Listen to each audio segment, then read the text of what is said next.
जी हाँ दोस्तों, तो क्या अडानी से भिड़ना बिहार के लाल को पड़ा भारी। ईडी ने मारे ताबड़तोड़ छापे। देखिए पूरा का पूरा खेल, बिहार के साथ सम्राट और बीजेपी का धोखा।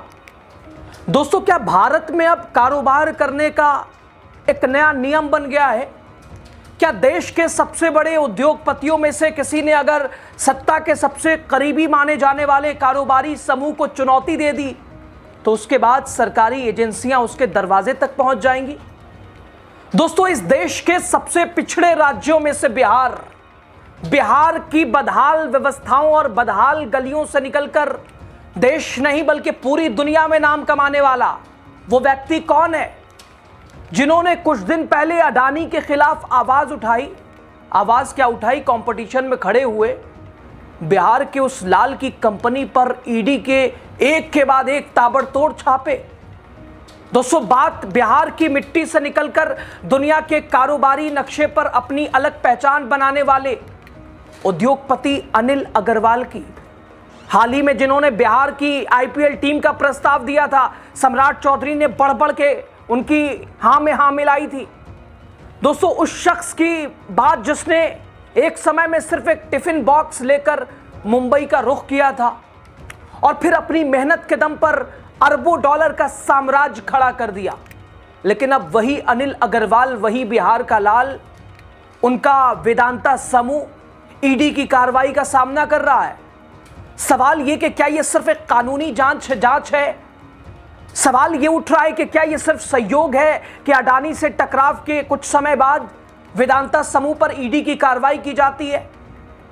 दोस्तों, विपक्ष वैसे लंबे समय से आरोप लगाता है जांच एजेंसियों का लगातार उपयोग और दुरुपयोग चुनिंदा लोगों के खिलाफ, और कल तक विपक्ष के नेताओं पर धौंस दिखाया जाता था। लेकिन अब क्या अपने दोस्त को बढ़ाने के लिए कारोबारियों को भी नहीं छोड़ा जाएगा? और बिहार के नाम पर धोखा देने वाला 20 साल का बीजेपी का शासन और बिहार की तरक्की के बारे में सोचने वाला शख्स, सरकार सोचे ना सोचे लेकिन सोचने वाले के साथ इस तरह की लगातार हथकंडे और कोशिश। दोस्तों, जब मामला सत्ता के करीबी माने जाने वाले बड़े उद्योगपति से जुड़ता है तो सवाल और भी बड़े हो जाते हैं। आखिर बिहार के उस बेटे ने ऐसा कौन सा पाप कर दिया? क्या अडानी के खिलाफ खड़ा होना इतना महंगा पड़ सकता है? बताते हैं दोस्तों आपको, लास्ट तक बने रहिए। द राजनीति बिहार का खास सेगमेंट देख रहे हैं, मैं हूं यासूब रजा। दोस्तों, खबर की शुरुआत करें उससे पहले आपसे कह देते हैं, वैसे बताने की भी कोशिश करेंगे अनिल अग्रवाल के बारे में आप, लेकिन बिहारी व्यापारी अनिल अग्रवाल के बारे में जरा पढ़िएगा, जरा रिसर्च कीजिएगा, इनके संघर्ष को देखिएगा, कैसे इन्होंने बिहार का नाम रोशन किया। लेकिन मोदी को अपने गुजराती दोस्त अडानी के आगे बिहार के इस होनहार लाल के खिलाफ एक्शन इसलिए लेना पड़ा क्योंकि इन्होंने अडानी के खिलाफ टेंडर भरा था और बिहार की तरक्की की बात कर रहे थे। आईपीएल टीम, बिहार में आईपीएल ऑर्गेनाइज करने का और आईपीएल टीम बनाने का जिक्र कर रहे थे, लगातार अडानी को कंपटीशन दे रहे थे। अडानी उधर बिहार पे नजर किए हुए हैं, उससे पहले अनिल अग्रवाल की नजर है बिहार पर, क्योंकि जब राज्य सरकार स्थिति नहीं बदल सकती, अडानी के खिलाफ दोस्तों टेंडर भरना क्या पाप हो गया? और वही पाप भोगने जा रहे हैं अनिल अग्रवाल। दोस्तों, ईडी ने दिल्ली और मुंबई में अनिल अग्रवाल के वेदांता ग्रुप के ठिकानों पर कई जगह छापेमारी की है। अधिकारियों के मुताबिक विदेशी मुद्रा प्रबंधन अधिनियम यानी फेमा से जुड़ी एक जांच के तहत यह कार्रवाई की गई है और इस वजह से वेदांता का शेयर बीएसई पर करीब 4% की गिरावट के साथ 333.45 रुपए पर आ गया है। वेदांता ग्रुप देश में सबसे बड़ा नेचुरल रिसोर्सेज कंपनी है। कंपनी जिंक, चांदी, oil and gas, aluminium, iron और स्टील और कॉपर की माइनिंग करती है। इसकी सहयोगी कंपनियों में हिंदुस्तान जिंक और केयर्न ऑयल एंड गैस शामिल है। ईडी के अधिकारियों के हिसाब से विदेशी मुद्रा प्रबंधन अधिनियम यानी फेमा, उसके तहत संगित विदेशी मुद्रा उल्लंघनों यानी फॉरेन एक्सचेंज वायलेशंस और सीमा पार वित्तीय लेन देन की जांच के सिलसिले में वेदांता समूह से जुड़े विभिन्न परिसरों पर छापेमारी और तलाशी अभियान चलाया गया है। और ये तलाशी अभियान दिल्ली, राजस्थान, मुंबई, कई प्रमुख स्थानों पर स्थित कंपनी के परिसर में चलाया गया है। ईडी के आधिकारिक सूत्रों के मुताबिक ये कार्रवाई फेमा के दीवानी प्रावधानों यानी सिविल प्रोविजन के तहत कथित उल्लंघन को लेकर शुरू की गई है, जिसमें फंड ट्रांसफर और विदेशी लेन देन से जुड़ी गड़बड़ियां शामिल है। ईडी की इस कार्रवाई पर इधर आधिकारिक प्रतिक्रिया देते हुए वेदांता समूह के प्रवक्ता ने बताया, कंपनी जांच एजेंसियों के साथ पूरा सहयोग कर रही है। प्रवक्ता ने कहा, कंपनी अधिकारियों को पूर्ण सहयोग प्रदान कर रही है और मांगी जा रही है, सभी आवश्यक जानकारी उपलब्ध भी करा रही है। हमारा समूह सभी लागू कानूनों और नियमों के अनुपालन के लिए पूरी तरह प्रतिबद्ध है। चूंकि ये मामला अभी नियामक प्रक्रिया के अधीन है, इसलिए हम इस चरण पर आगे कोई टिप्पणी करने में असमर्थ है। दोस्तों, दरअसल अनिल अग्रवाल और गौतम अडानी के बीच बड़ा कॉरपोरेट विवाद काफी दिनों से चल रहा है। मार्च 2026 के आखिर में अनिल अग्रवाल ने सोशल मीडिया पर एक पोस्ट साझा कर यह दावा किया था कि वेदांता को दिवालिया हो चुकी company Jaiprakash associate JP group की संपत्तियों को खरीदने के लिए लिखित पुष्टि मिल चुकी थी। वेदांता के इस बोली को जीत लिया था वेदांता ने। हालांकि बाद में इस फैसले को कथित तौर पर पलट दिया गया और यह डील अडानी समूह के पक्ष में चली गई। इसके बावजूद दोस्तों बैंकों और कर्जदाताओं की समिति ने अडानी की योजना को मंजूरी दे दी, क्योंकि अडानी समूह ने भुगतान और तेजी से करने की बात कही थी।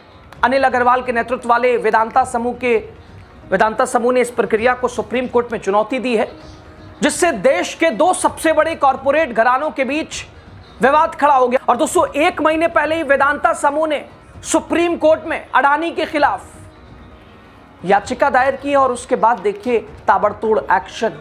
इधर आरजेडी ने ट्वीट करते हुए लिखा, बिहार के जो मुख्यमंत्री बिहार की अस्मिता का हवाला देकर अनिल अग्रवाल जी के बिहार को अपना एक आईपीएल टीम की बात कर एक तरह से उत्साह का ढोंग दिखाकर पीआर स्टंट कर रहे थे, वो आज बिहारी अस्मिता को भूल चुपचाप कोना पकड़े बैठे हैं। तालाब में रहकर गुजराती साहब से बैर लेते तो माया मिली ना राम नहीं हो जाता।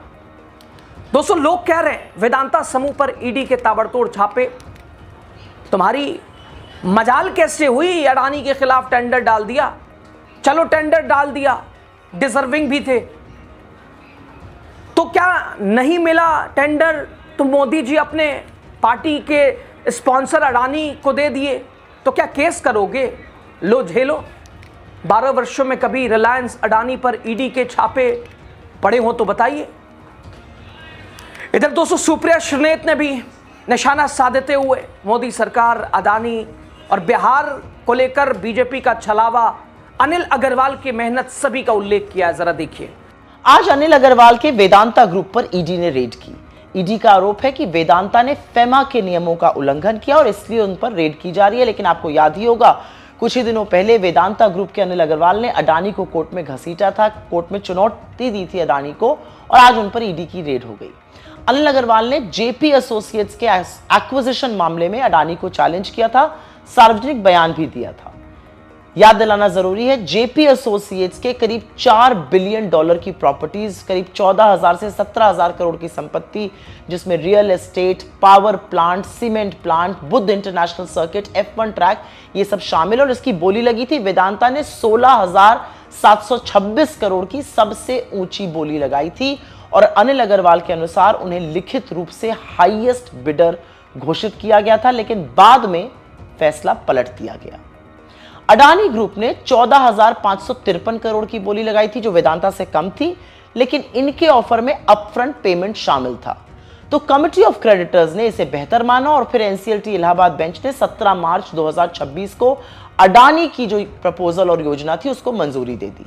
अब वेदांता का आरोप है कि पूरी प्रक्रिया में ट्रांसपेरेंसी नहीं थी और ये अडानी के फेवर में बनी थी। उनका यह भी मानना है कि कमिटी ऑफ क्रेडिटर्स ने जो इवैल्यूएशन मैट्रिक्स लगाए थे वो भी अडानी के फेवर में बनाए गए थे। वेदांता ने इसे कमर्शियल कंस्पिरेसी बताया और एनसीएलटी में चुनौती दी। वो सुप्रीम कोर्ट भी पहुंचे, जहां सुप्रीम कोर्ट ने अडानी डील पर रोक लगाने से इनकार कर दिया और अभी ये सारा कानूनी मामला एनसीएलटी में लंबित है, वहां पर चल रहा है। अनिल अग्रवाल ने पोस्ट भी किया था सार्वजनिक रूप से और कहा था कि संपत्ति से अटैचमेंट नहीं है, लेकिन फेयरनेस मायने रखती है। खैर, इसमें तो भाई धन्ना सेठों के लिए भी सबक है।